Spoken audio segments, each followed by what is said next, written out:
Welcome, boys and ghouls, to another installment of Monster Mike's Mayhem.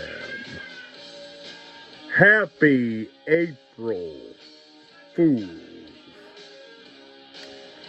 I know I come late to the party this year. I know we had an April Fools about a week ago. And I thought I'd shift gears on this channel and talk about a cool mask from the 1980s.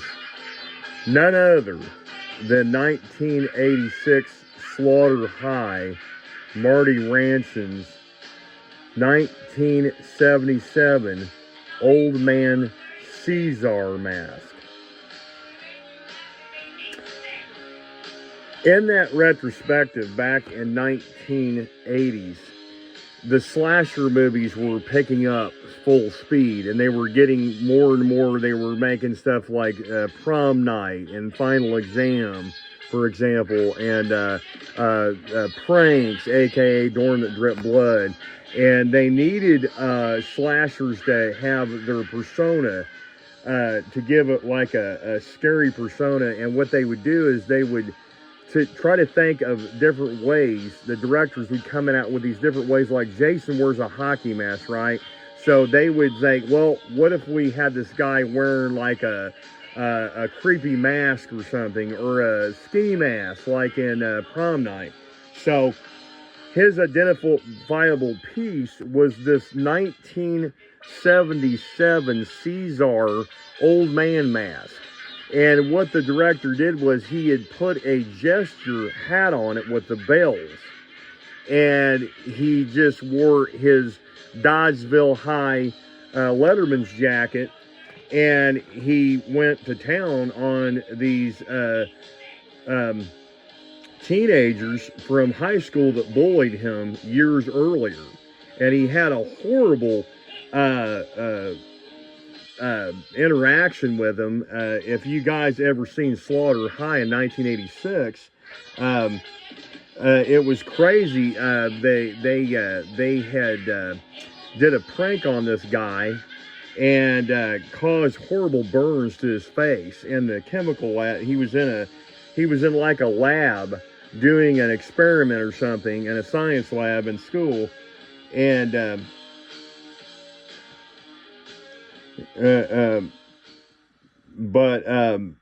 yeah, it's crazy how they shot this movie and everything. There's so many stories behind this movie.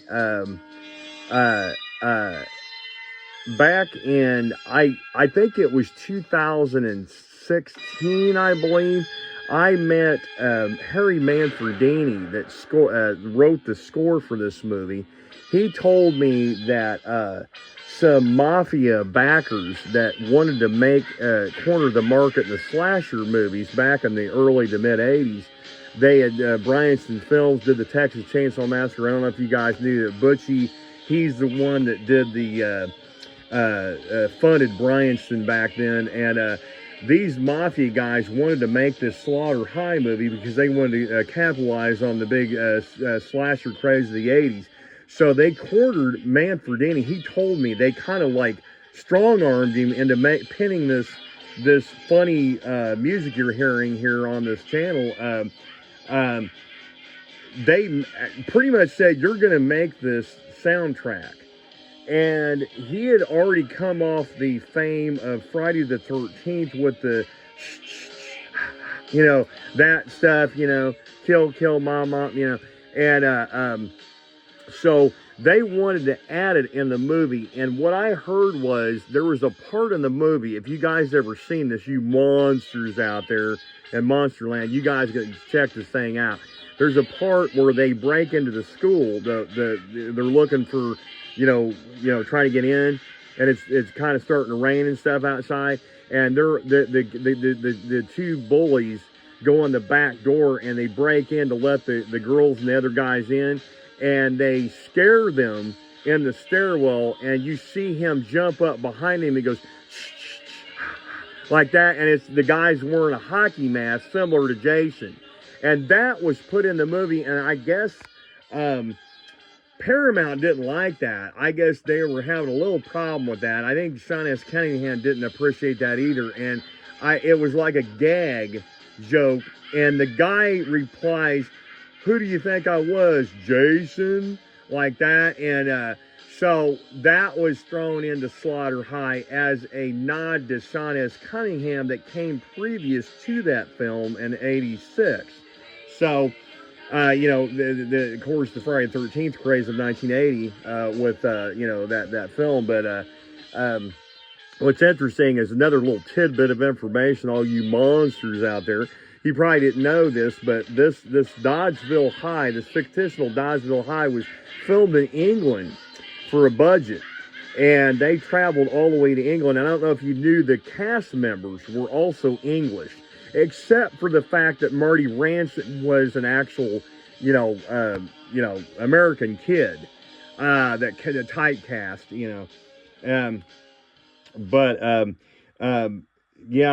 for some odd apparent reason, back in the day when they filmed this movie, they tried to make it like one of those, how it's April Fool's, right? So they wanted, I don't want to give the ending away, spoiler free, okay? But there's a twist ending to this that is kind of cool, and it's kind of frustrating too. You don't know exactly what the heck's going on at the end of the movie, but you'd have to see it to appreciate the film itself.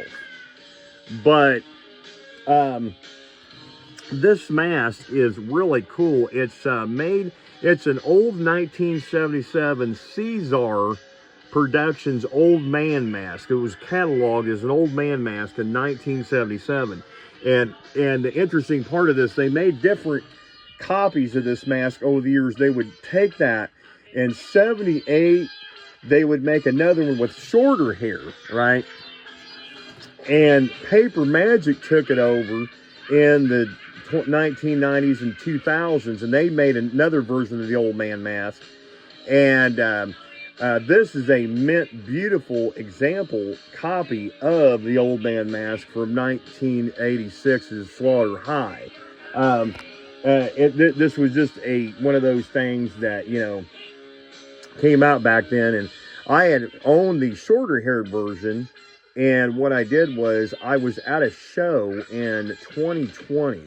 I had found the short-haired version in 2010, about 15 or 16 years ago, and I thought I'd scored something cool, but I noticed it looked different from the movie. I wanted to get a screen-accurate Marty gesture mask so I can, complete my look from the film. So what I did was, I went to this show in 2020, and there's a guy named Time Warp Collectibles, shameless plug.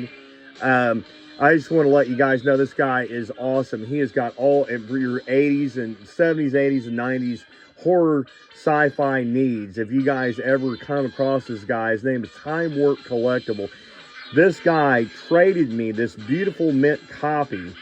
I made a deal with him. I gave him the old 1978 version with the plastic insert and some other masks from that era for this beautiful one piece. I just wanted this one piece on trade. This is like a $300 or $400 mask because it's the other version. There's different versions of this. People didn't know that, right? But I thought this was just a beautiful piece, and I wanted to add it to my collection at the time. But on a little tidbit of information for all you monsters out there also, after this movie was released in 1986, the actor that played Marty Ransom committed suicide on November of 1986, just before the movie had released in theaters. Simon Scudmore.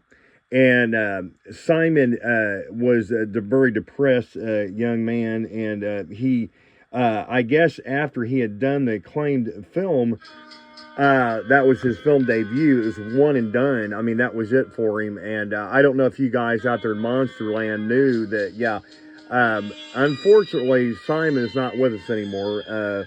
R.I.P. Simon. That is a very shocking little tidbit of information, all you monsters out there. Unfortunately, the pressure and stuff, I guess, it got to him. I don't know if there was some things I heard about him. You'd have to look it up. But he was kind of going through some issues back in the day. But he will be known as Marty Ransom from Slaughter High. I mean, that was one of my favorite one and done slasher movies of the 1980s. I mean, who don't know Slaughter High? All you monsters out there in Monsterland. I actually had the opportunity to get the actual gesture hat made, and there was debate on it's burgundy with the yellow gold two-tone trim, and it has gold bells. Now I've heard that it had silver bells in the movie, but technically it's supposed to have gold bells to match the gold in the trim. And interesting enough, I had a guy that his wife was a seamstress. She was going to make me that. And what happened was, I think they made it and they sold it to another guy. I was really bummed. And I'm trying to see if I can score me a copy of that hat. It won't be the exact one. This is a replica of the hat that was worn in the film in 1986. But if I ever do get that hat in my possession, you guys will be the first ones to see this beauty sitting on top of this mast from 1977. So it's a weird, quirky slasher movie. That's all I gotta say. If you guys like April Fools, if you guys like that kind of stuff, I suggest you check it out. I give it a thumbs up in my book. And I want to bring you guys video content in the future. You know, I'm going to do some more. I promise you guys, you're going to be seeing some more masks, some more cool video store promotionals. We're going to be diving into rare, LP soundtracks. Stay tuned, kiddies, because you're going to get your socks knocked off in the next couple of months. I'm going to be bringing you some more video content. So, if you like these videos, please like and subscribe. And until next time, kiddies, stay tuned and get monstified.